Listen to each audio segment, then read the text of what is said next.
Mandi Freger joins us to talk about energy psychology techniques and applied behavioral analysis. She talks about polarized thinking, rationalized thought, and approaching the world with an intentionally different point of view.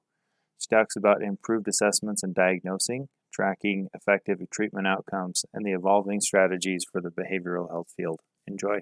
Welcome to the Illuminate Recovery Podcast. We shed light on mental health issues, mental illness, and addiction recovery. Ways to cope, manage, and inspire. Beyond the self-care we will discuss, you may need the help of a licensed professional. My name's Kurt Nider. I'm a husband, a father, entrepreneur, a handyman, and a student of life. I avoid conflict, I deflect with humor, and I'm fascinated by the human experience. And I'm Shelley Mangum. I am a clinical mental health counselor, and my favorite role of all times is grandma. I am a seeker of truth, and I feel like life should be approached with tremendous curiosity. I ask the dumb questions. I fill in the gaps. The Illuminate Recovery Podcast is brought to you by Illuminate Billing Advocates. Make billing and collection simple with leader in substance abuse and mental health billing services. Verification and analysis of benefits, pre-authorizations, utilization management, accurate claim submission and management, denial and appeal management, and industry-leading reporting. Improve your practice's cash flow and your ability to help your clients with Illuminate Billing Advocates. Today I am super pleased to be able to have a conversation with Mandi Freger. Mandi has a lot of initials behind her name, but she's an LPC. She's not your typical counselor. She's in a rare position of gaining experience early on in the first generation of energy psychology leaders in the field. Mandi now has over 20 years of experience making her a master's of art and using energy therapeutic techniques with her clients. Mandi also has the opportunity to assist in teaching these techniques to much more seasoned clinicians who are joining in the ranks of the expansion of the field of energy psychology before the turn of the century. Mandi, thanks so much for being on today with us. Super excited to have you. Yeah, thanks for having me. Let's talk, right? Let's talk. Well, so you use some interesting, you're involved in some interesting things. One is that it sounds like you have a pretty heavy background with autistic spectrum type of disorders. And then you also, and so you do the, the ABA, ABA approach. But then you also do this energy psychology piece, which a lot of people may not know what that is. And so maybe talk a little bit about, give a little background, because people always like to know where you come from and kind of what drives you. And so give a little bit of background and then how your career evolved into these techniques and approaches that you utilize.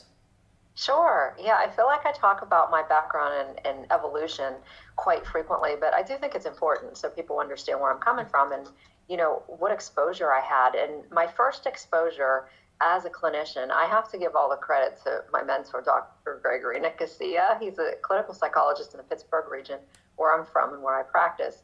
And I wouldn't be where I am without him. But back in the day when I was just, getting out of school, I was at an interesting position in my life where I had some personal things going on. And I literally just had to get a job and pick a job and start working after I graduated. I did, and then that job led me to Dr. Nicosia's practice in Pittsburgh. And I was working, before I got to him, I was working with adults who were in residential facilities that had head trauma or head injuries on the continuum. And so his practice, he did a lot with forensic evaluations. A lot of people who were in accidents did have head injuries and other physical issues and head trauma. And little did I know that I was, kind of plopped. Somebody said, hey, what about this job? It wasn't like posted or anything. And I applied and I just had to go through, 100 candidates or anything. It was like a word of mouth thing. And lo and behold, I was, worked. I was a match in his practice super early on in my career.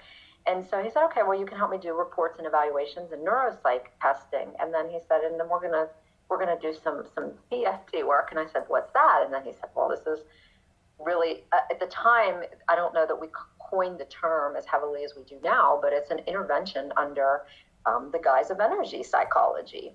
So he was teaching and training all over the country, and he said, I need somebody on my set up my seminars and do the administrative piece. So I would go with him, and I got to help him teach and do some practicums after, some time after I learned the techniques. And that's where you mentioned in my bio about where I sort of, it was an interesting position back then. We were pretty judged by age and experience.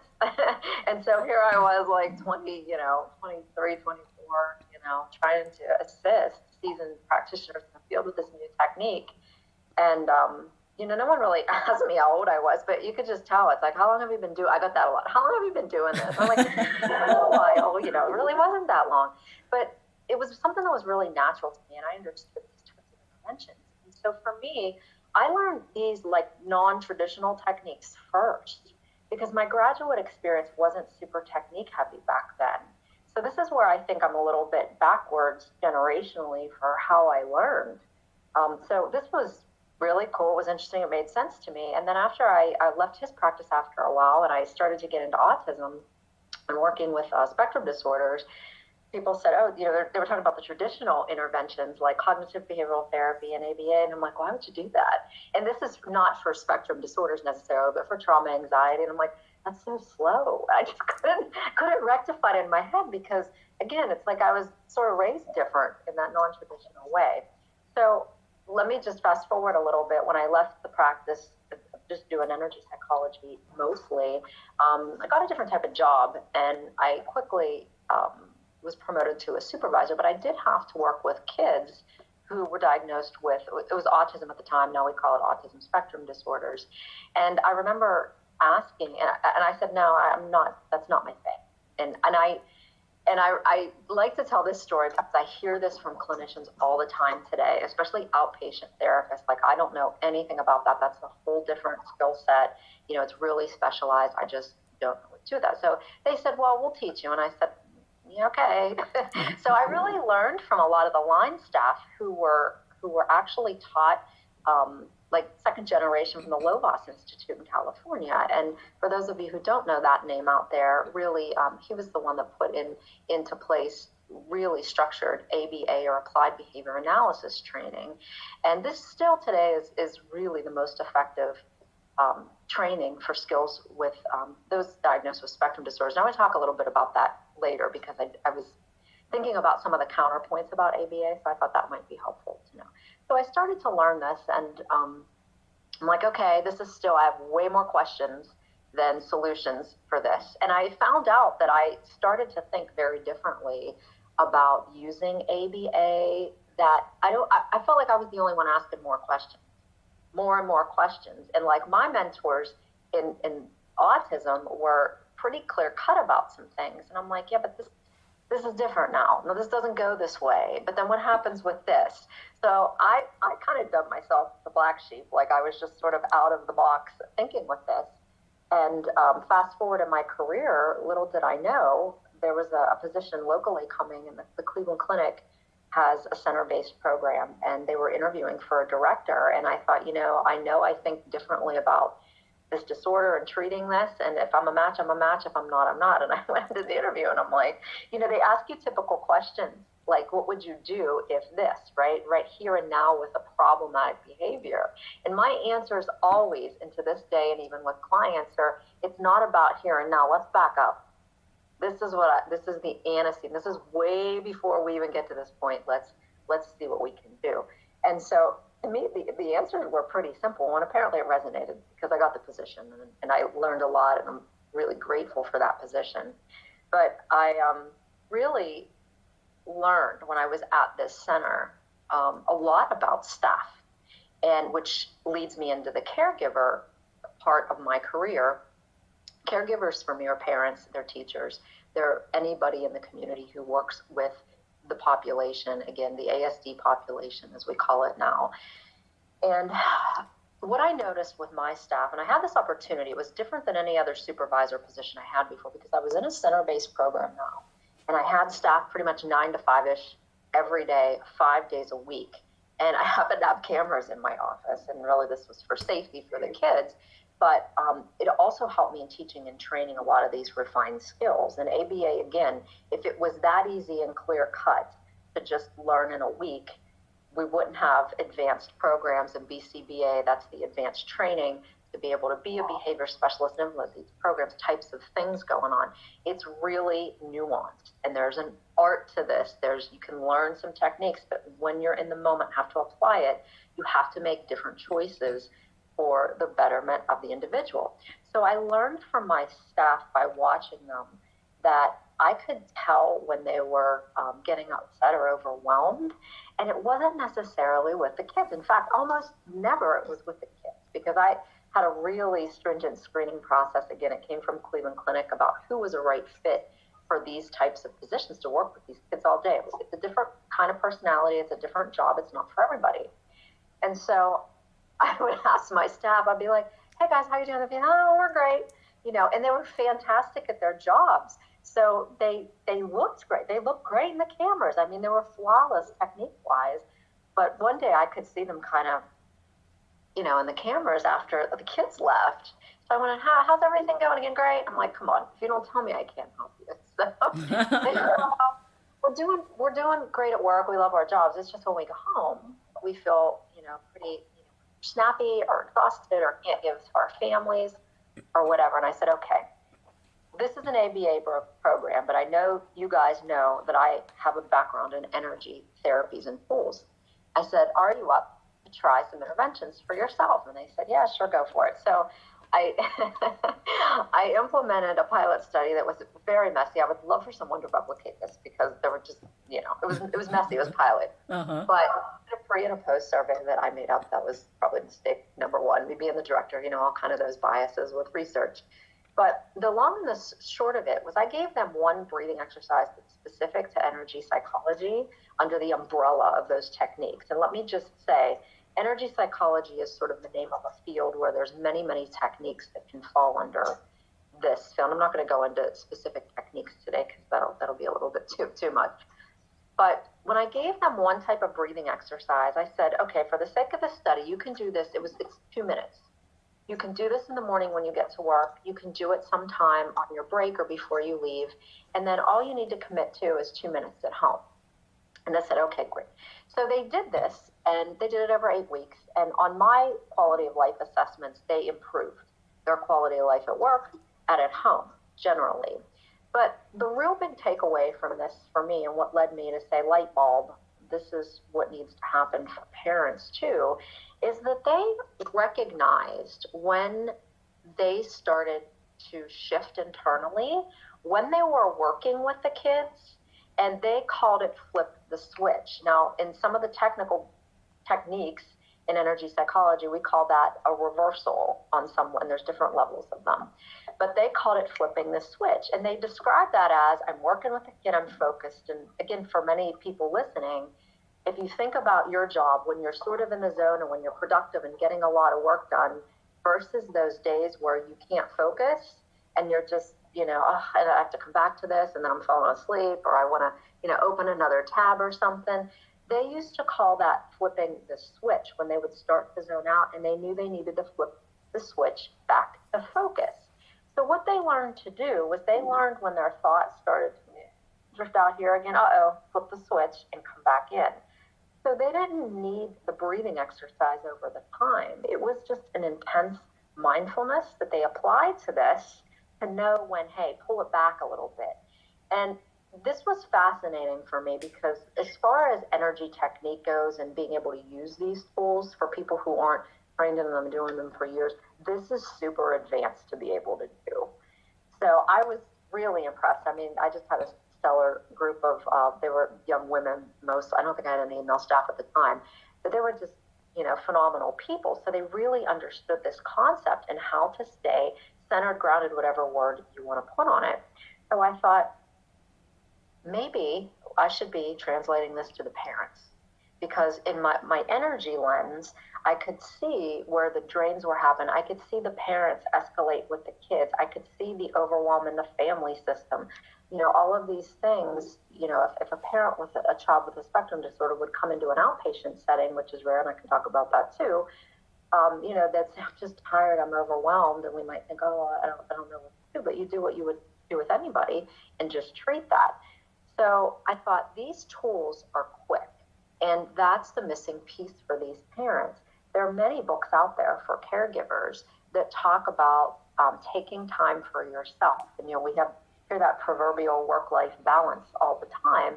But for this population, that's almost even more saddening to hear those ideas for interventions because they're not realistic for the time that they need to interact or manage or keep their child safe.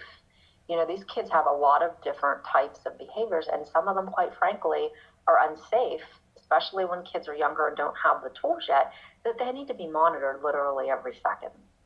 So I thought, hey, these tools are quick. They're a lot of bang for your buck, so to speak. Why not start to work with caregivers? So when I left the center, I went out on my own, and I've been in private practice now for about 6 years. And I remember meeting with the liaison for one of our commercial insurance companies in Pittsburgh. It's a really big company. And I remember telling her that this is what I'm doing, this is what my interest is specializing working with parents in outpatient. She said, boy, almost no one on our panel does this. And she said, I can find a couple behavior specialists, but not licensed professional counselors, social workers, in that realm that are on our panel to do this. And I said, well, it's taken a lot of years to figure out how to do this. 20 years ago when I started with spectrum disorders, there was a lot more community-based intervention and staff that would come into the homes. And even the insurance reps would be like, yeah, I don't know that outpatient's appropriate for this population. So that stigma sort of developed along the way too, that while outpatient can't work for, kids or young people diagnosed with an autism spectrum disorder. So this is kind of where my journey led me now to outpatient. And I still work with adults who are not diagnosed with spectrum disorders, who are struggling with anxiety, depression, trauma, who are attracted to the energy techniques. And then I have another niche that I work with as parents and young people who are diagnosed with spectrum disorders. And people ask me all the time, how do I integrate my two philosophies? How do I use energy psychology techniques and ABA? Let me talk about ABA a little bit. I'm going to sidebar because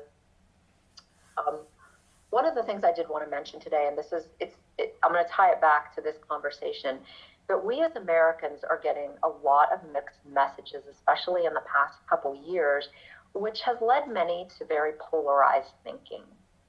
And we can approach the world either in a polarized way, and that may generalize, right, to all other areas of our life, that it's either this way or this way, or we can have a worldview and adopt a worldview where there's some in between, or I call it the gray. And for kids diagnosed with spectrum disorders, this polar thinking is really comfortable because of the way their brain is structured. For those of us who are not diagnosed with autism spectrum disorders, I call us NSS, non-spectrum spectrumers, because we're a continuum. The population's a continuum. Our continuums overlap. I don't like the word neurotypical. I don't think any of us would what that would be. As more advanced as our technology, gets, I'm sure we'll be like, oh, that person doesn't look like that one, and we've been typical. So I don't like that. But for us who are not diagnosed, that moving toward gray thinking and non-polarized thinking usually comes from a place of our emotions, or I say emotional mind, right? Whether it's fear or excitement, or this is what I feel, therefore this is my decision. And I just want to say that this mechanism is different from those who are diagnosed with spectrum disorders who appear to have this polarized thinking versus people who are not diagnosed. This population, and I don't mean this to be offensive, but the reality is we need to talk about this neurology, about what it is. And this black and white polarized thinking is very formulary. And when this gets disrupted in the autism spectrum disorder population, that's where you see behaviors, right? Escalation, anxiety, because it doesn't compute. And I don't know what to do, and I'm overwhelmed. It's less of an anticipatory fear or pulling information together like we may do as non-spectrum spectrumers to make a more polarized decision.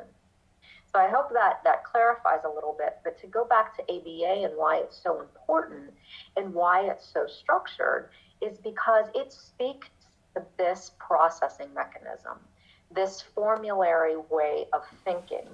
And ABA should look different for different phases of development. When people think about ABA, and this, I mentioned Lovassian techniques earlier, people think that this looks like a therapist and a young child sitting at a table, because we see these pictures everywhere, and just asking them to touch blue or hand them the right color or say this number, a very, very basic design for ABA.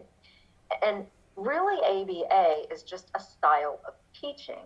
Teachers in public education settings for NSS, for the non-spectrum spectrum population, are teaching in a systematic way, the same way that ABA does. They check for mastery, they repeat the information, all of those things. That's the tool. So ABA is sort of the transportation device. It's not necessarily always about the content. And I think that that's a misconception that the public has, that it's just basic. This, I tell you this, you tell me this, and it's so super controlled. The reason it's super controlled when kids are young is because they need to internalize the formula. Kids that aren't diagnosed with non-spectrum spectrumers over here, their brains are programmed to learn this, what we call incidentally, or by watching other people, watching other kids. We know, the research shows that the spectrum brain does not learn that way. So this is why ABA is so popular. We're feeding them and teaching them the script that these kids are just learning by watching, following along, and testing hypothesis, right? Like the terrible twos, right? Can I do this? Can I get away with it? Well, let's see what happens.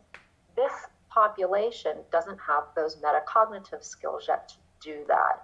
And so I think a lot of the misconceptions about ABA come down to not understanding the neurology and not understanding the piece of that, the executive functioning.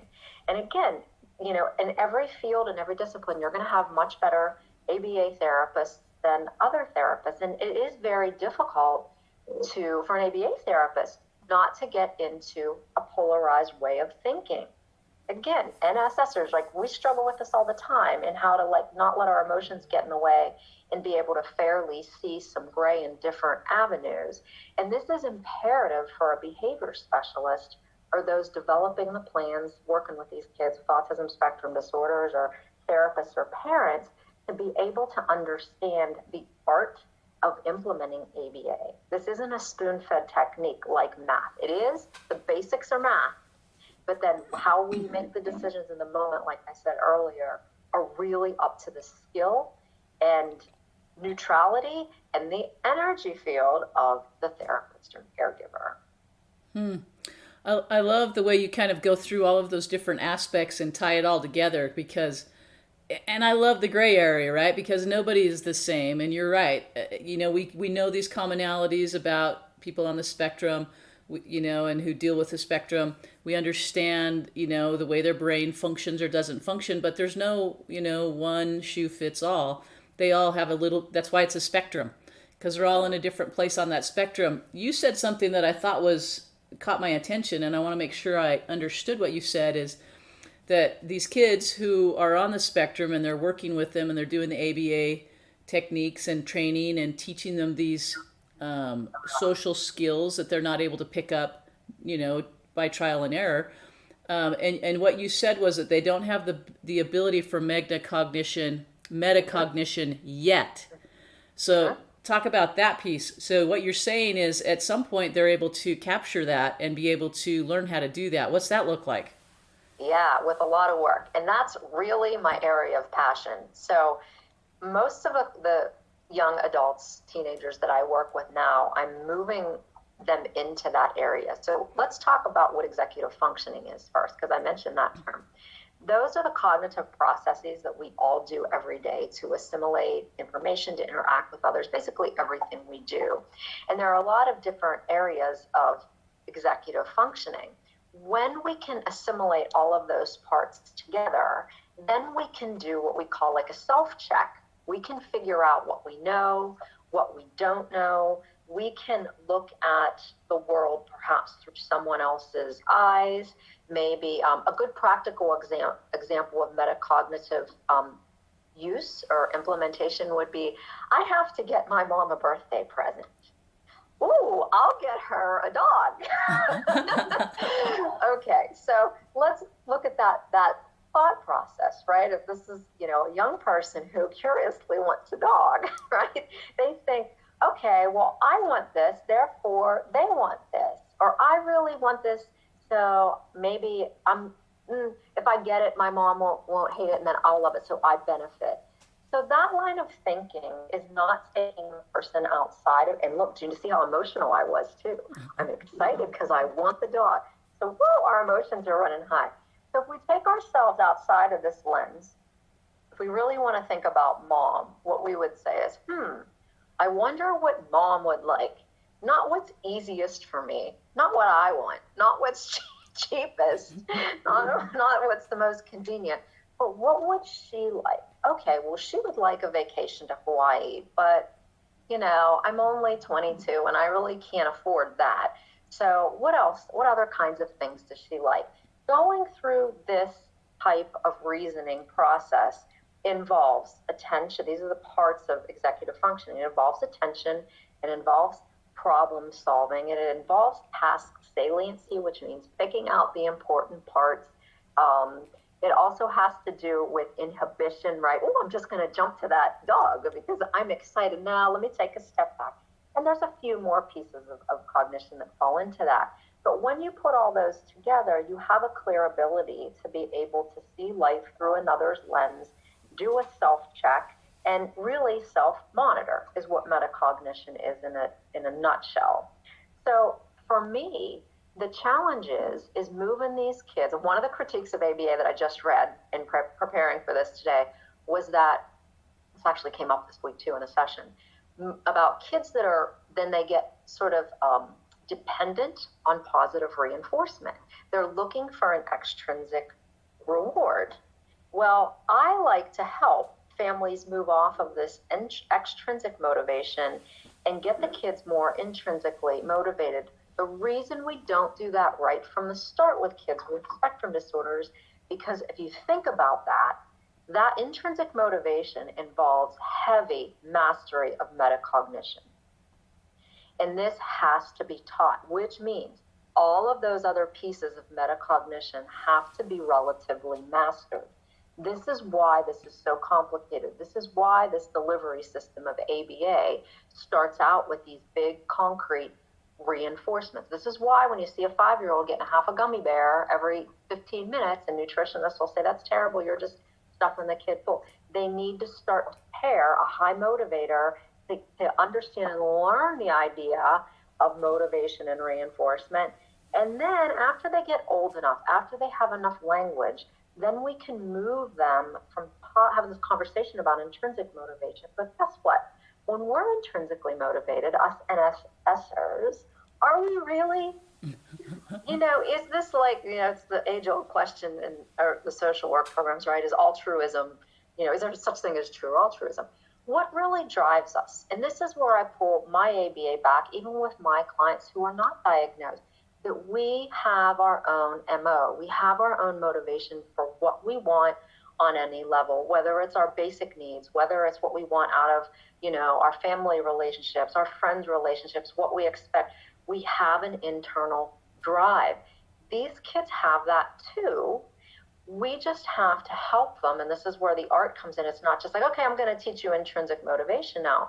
We have to help them understand how their behavior affects the people around them, and write that inhibition piece when it's appropriate to, if they're intrinsically motivated to get what they want, when it's appropriate to say that or not, and then how to get those needs met and to move away from the tangible.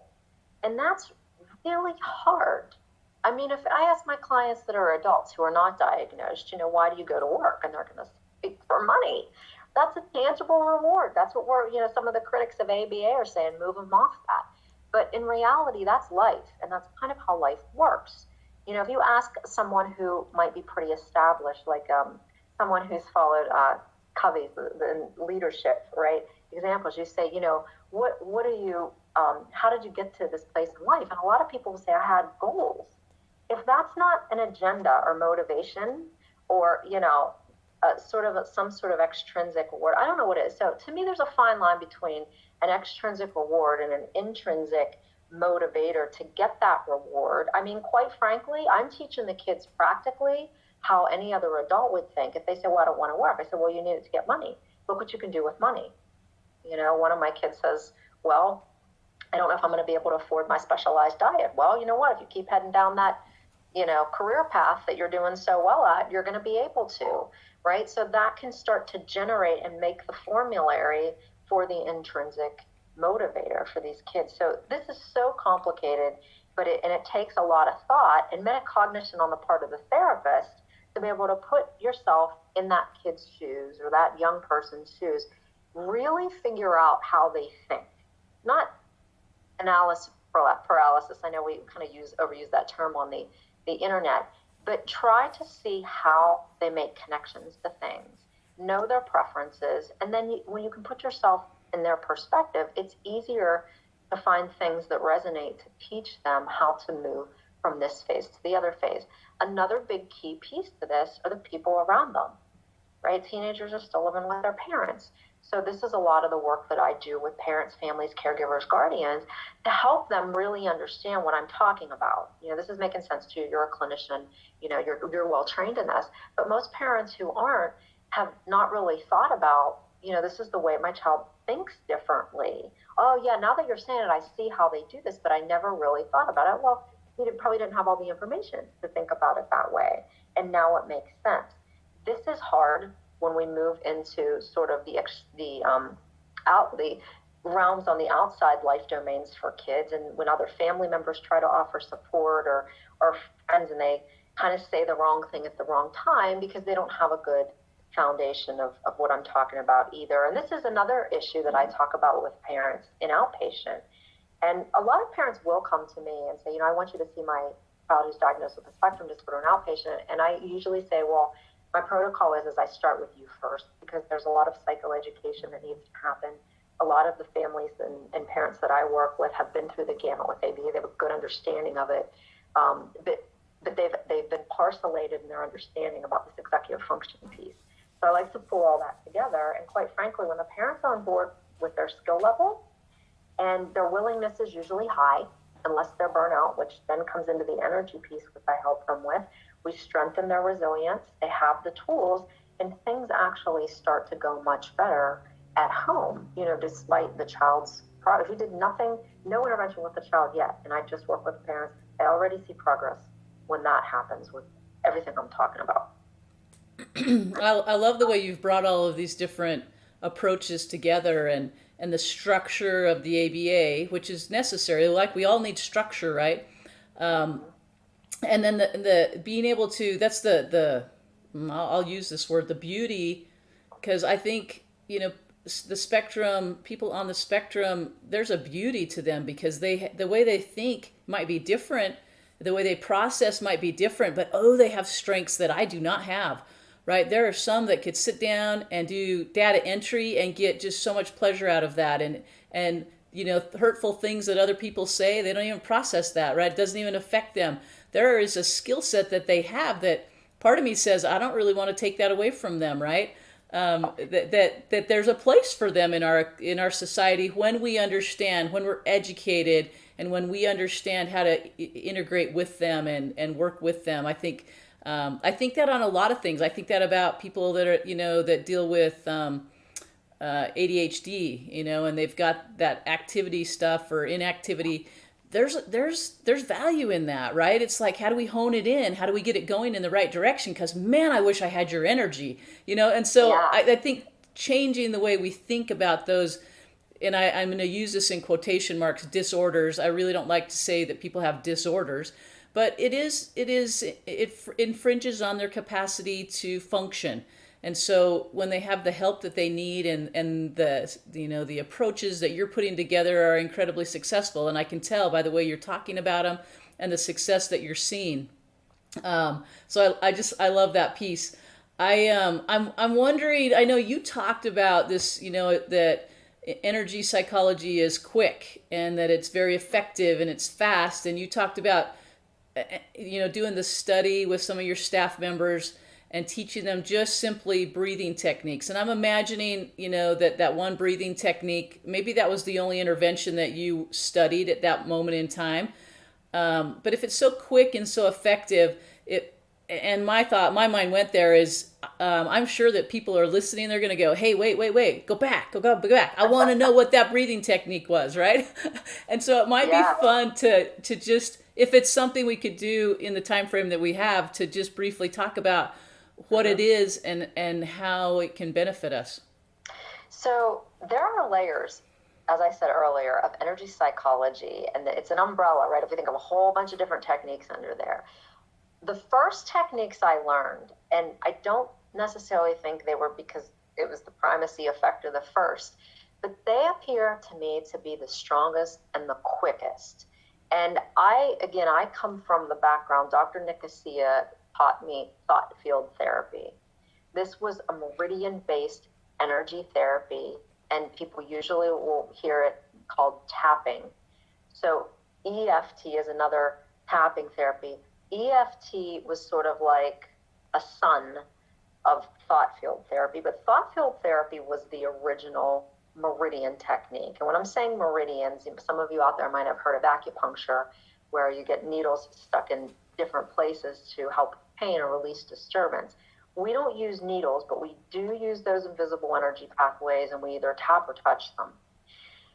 The reason I think that these interventions under the guise of thought field therapy were so effective is because Dr. Callahan, who originated these therapies, came up with a concept which was called a psychological reversal.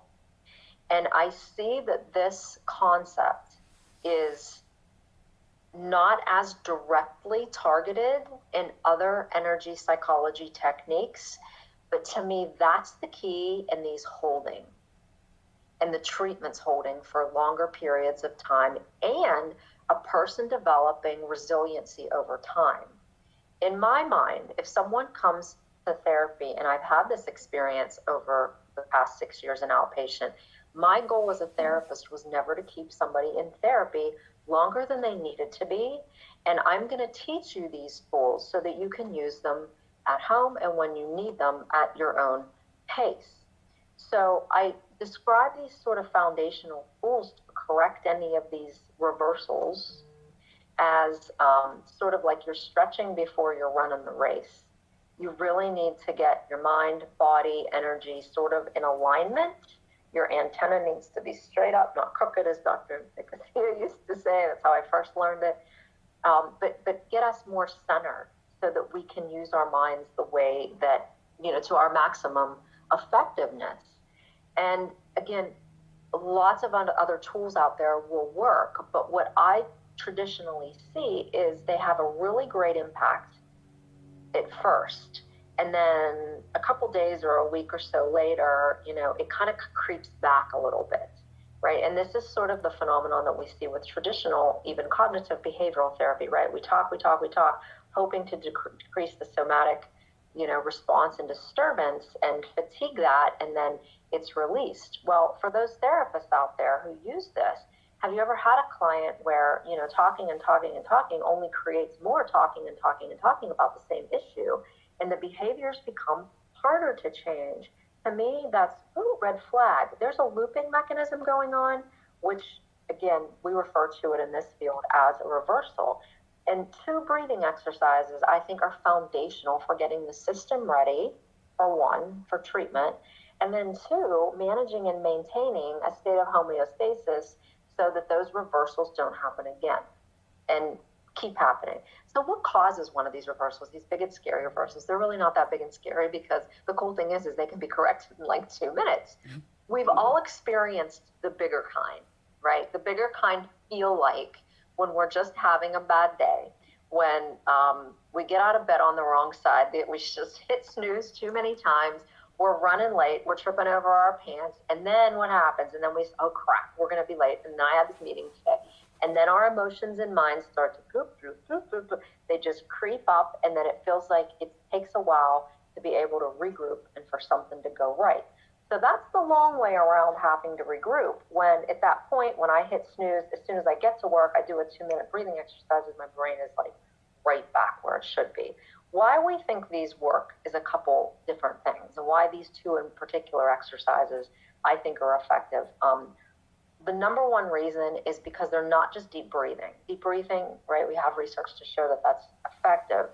But these integrate the body, which means that we either sit in a crossed up position or we're crossing the midline of the body while we're addressing also the top and the bottom of the brain. So while we're doing these breathing exercises, so to speak, we're talking to all 4 quadrants of the brain. We're talking to left, we're talking to right, we're talking to top and bottom in the design of how these are done.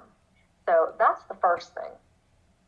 The second thing is just under the guise of energy psychology techniques, we don't know how all these tools work specifically, but we think and suspect that it helps to deactivate the amygdala, which is the part of the brain that is responsible for our fight, flight, and freeze response, or polyvagal theory for those of you out there who work with this. And we're seeing this a lot out there, even on LinkedIn, we're seeing a lot of trauma-informed care and polyvagal theory and why this is so important to understand.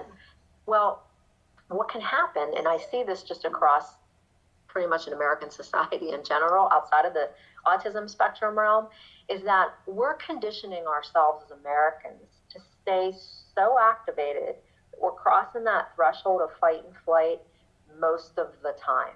And that primal brain of ours was not developed to do that most of the time.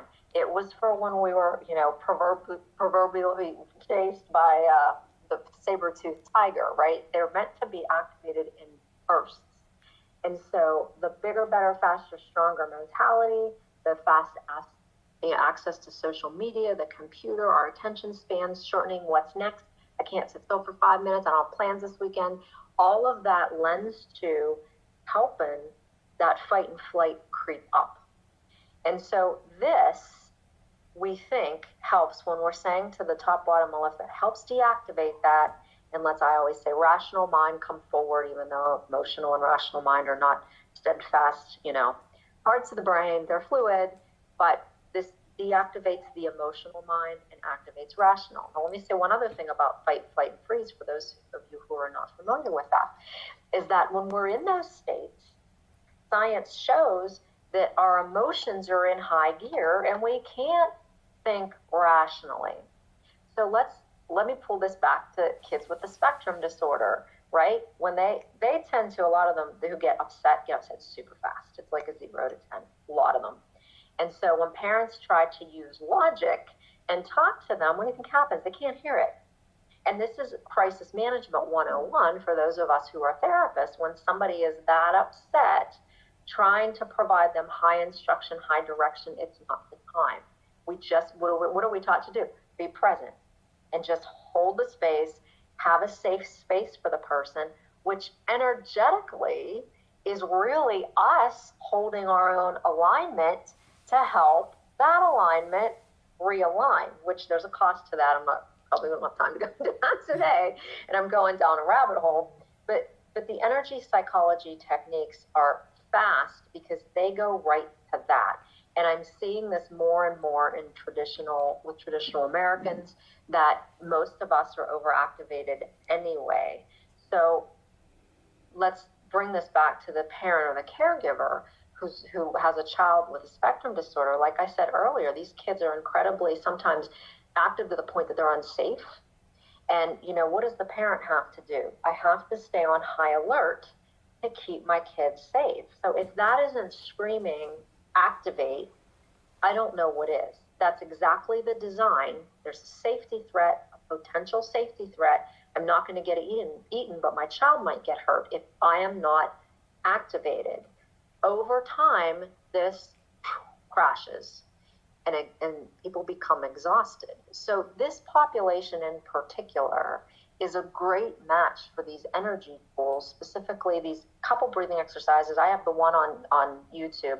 The second one I have I don't think I have, and I'll tell you why in a minute, but we could do it together if you'd like. And that's the one I used in the study, because it's 2 minutes, 2 to 5 minutes for these breathing exercises. It's fast for this population, but it's also, again, the most bang for their buck, be able to reestablish their field quickly, bring this down so they can help intervene with their kid in the best way that they can. We teach this again, or we're taught this as therapists, in how to de-escalate crisis situations in a roundabout way without a breathing exercise, but just take a deep breath, stand back, little tiny, successive approximations on how to do this to get better at it as a therapist. And, this, to me, parents need this more than anything. Parents of any kids, really, because, kids are they're the people that are the closest to our heart. And really, they trigger our emotions more than anybody. And so that piece, trying to separate what your child needs versus what you want them to feel, is critical for the skill development, especially for kids who are diagnosed with spectrum disorders. Oh, absolutely. I love the way you talk about, the technique to try and get the four different quadrants of the brain to communicate, because the opposite of that, when you're in that heightened emotional state, is that your executive brain shuts down, right? When we're in survival mode, we don't need to think. We need to act, right? We got to have our adrenaline pumping and our muscles ready to act. And so it shuts down different parts of our brain, and then they don't interact, they don't talk. But when the right brain can talk to the left brain, it can say, we might be overreacting a little bit. And the left brain can go, yeah, logically I can see that. So it starts to interact, right? So what you're talking about is absolutely imperative, because those are normal, natural functionings of the brain to protect us. And when we can calm it and relax it, then our brain starts to function again, and we have that executive brain come back online, and it doesn't feel near as hard or near as traumatic when it's back online, which is all about slowing it down and being present, right? That grounding you're talking about. So I love the concepts. They absolutely go with, and that's the thing I love about therapy, is that so many of the approaches, they're all really anchoring in the same place, right? They're really all trying to accomplish basically the same thing, only they talk about it a little bit differently, or they approach it a little bit differently. But ultimately, it's to get us to perform at our maximum ability, right? And to be in this homeostasis place. So I love that about, talking about different approaches and what we've talked about today. And maybe if you've got a video on YouTube, maybe that's something that you can share with our listeners today. As we talk about, as we end up and talk about, how they can get a hold of you, because obviously I can tell you have got a lot of wisdom and a lot of understanding about not only the spectrum disorder, but about, trauma and anxiety and depression and all of those things that come along with that. And so people are going to want to talk to you and reach out to you. And so we'll definitely want to get your contact information. I'm curious.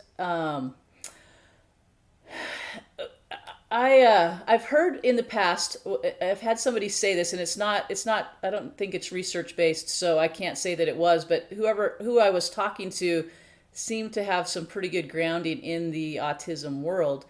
And they suggested that by the year, somewhere in the future, we're going to have a significant more population of autism people on the spectrum, and learning how to manage that and help them with that. What do you see the future of autism and spectrum disorders and managing of that? Yeah, there's a lot to this, and I have a lot of thoughts about it.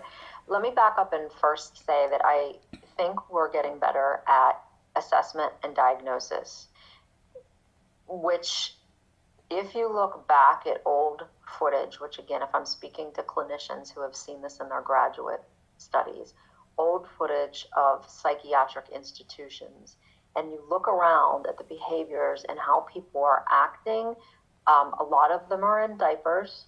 A lot of them are engaging in repetitive behaviors. A lot of them cannot talk, so we used to, back in the day, call this mental retardation, which I think if we had more information at the time, I think, it was sort of, that was black and white thinking and classification of a person's functionality at the time. That was the best that we could do then, right? You either can go to school, function, and you have daily life skills, or you're profoundly affected with these things and can't, therefore you're in an institution. So I don't know that we had enough information or knowledge to not say that people there weren't truly, and we probably didn't have the technology either to do the MRIs to look at the brain, because we can do genetic testing and we can do MRIs to identify the brain, traditional differences in the brain with those who are diagnosed, and the genetics. Now, we certainly didn't have the genetics back then. So I think that there was a lot of people went under the radar because we didn't have the information.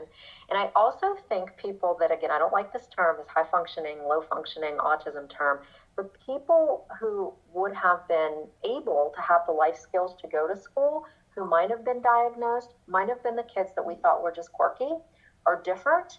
But the difference in society back then, 70s, 60s, 80s, things were more black and white. They were more structured. You had a one-track path to life. I mean, I even remember my mom saying, if you were a woman, sadly enough, you were a secretary, you could be a teacher, maybe a therapist, but housewife was usually the target, for women. So, I mean, this is like 40, 50 years ago. It's not that distant past.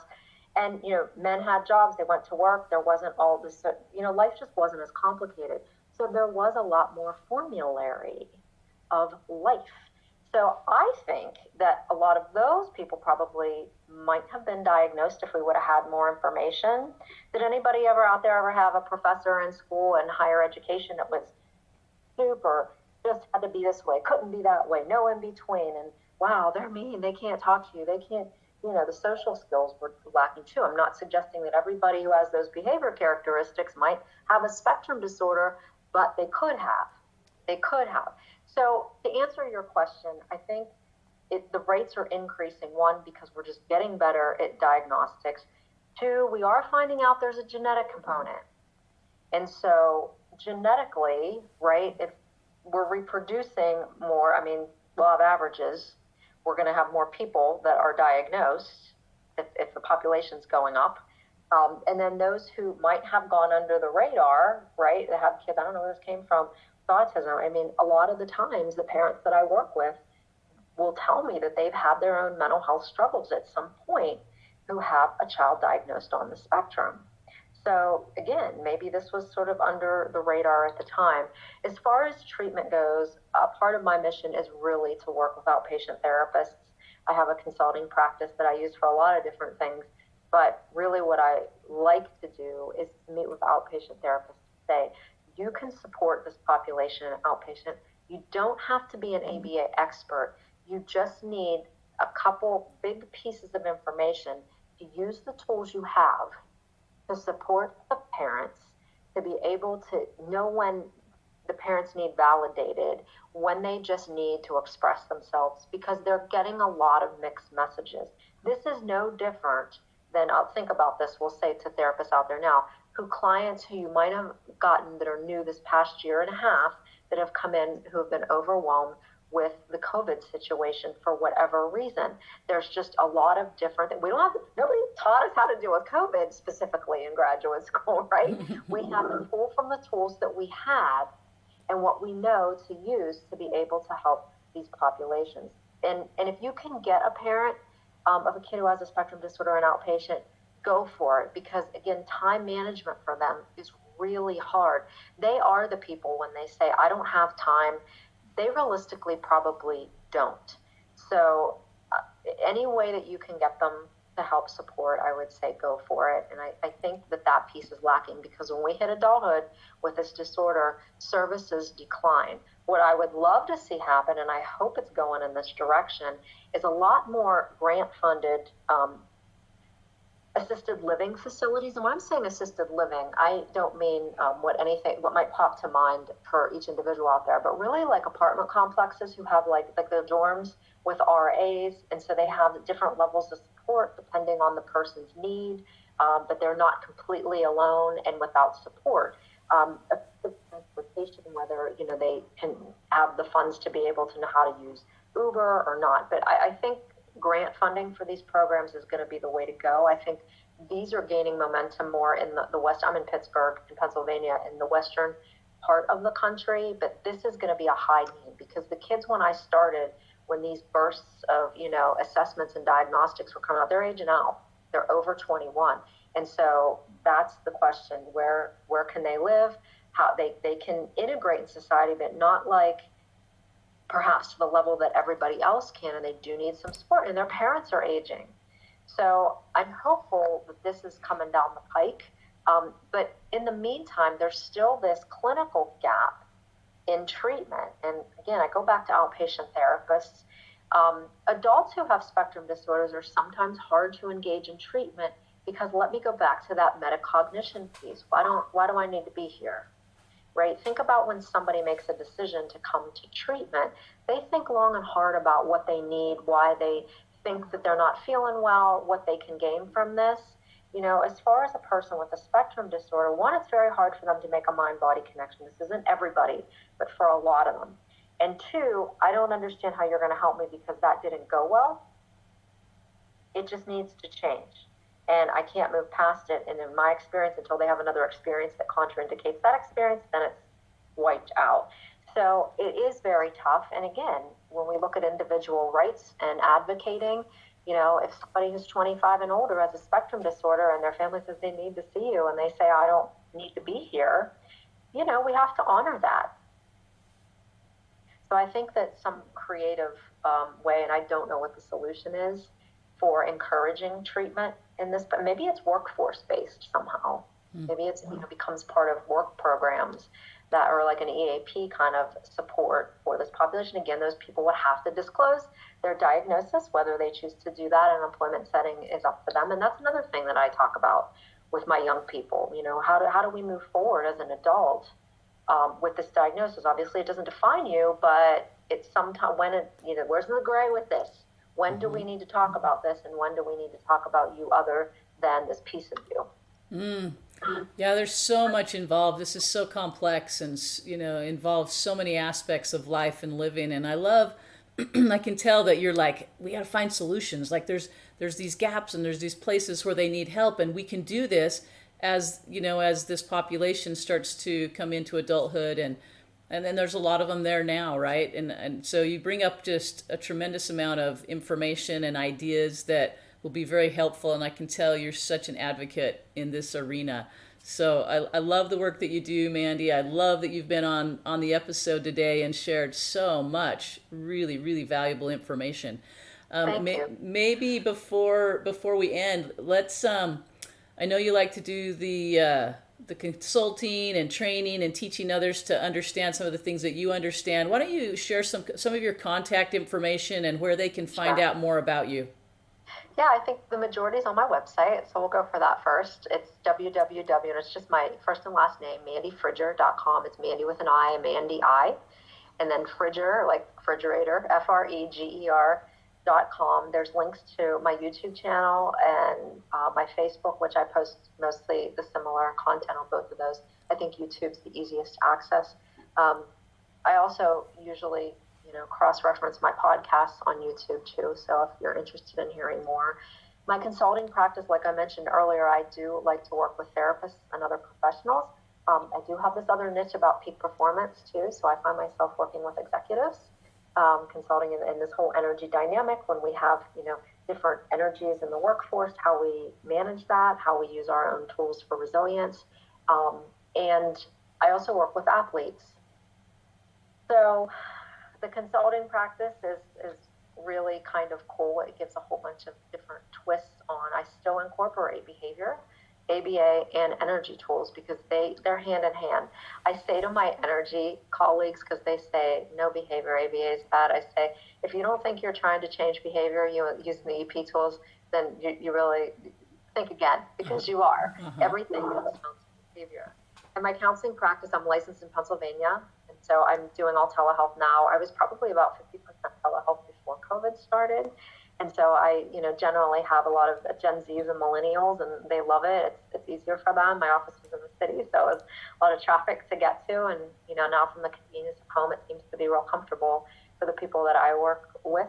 So, yeah, my contact information's on my website. And more videos. I have lots of snippets on YouTube, which I'll just point out. When I was talking about the executive functioning, I do have a little series. I tried to keep them to about 5 minutes to break this down again. If you think, boy, I'd like to know more about executive functioning, because I do think that's a key piece that's misunderstood, that I would refer you to my YouTube channel. The breathing exercise on my YouTube channel is called collarbone breathing. And this is the most comprehensive exercise. This is the only one I have online because I am 95-ish% sure that people should not have adverse reactions to this one. This is a very comprehensive exercise. This is why I don't have 100 videos with small snippets of techniques, because I also think that this is another a problematic area where someone might dive into something and the body's energy system is very complicated. For the person with, not so high of a pressured problem, some of these tools are great for, and they can be, really a quick fix. But for more complicated issues, I'm comfortable with that one on my website. It's a little bit involved, but I do it along with you. And again, it addresses top, bottom, left, and right of the brain. So I think that one's safe and effective.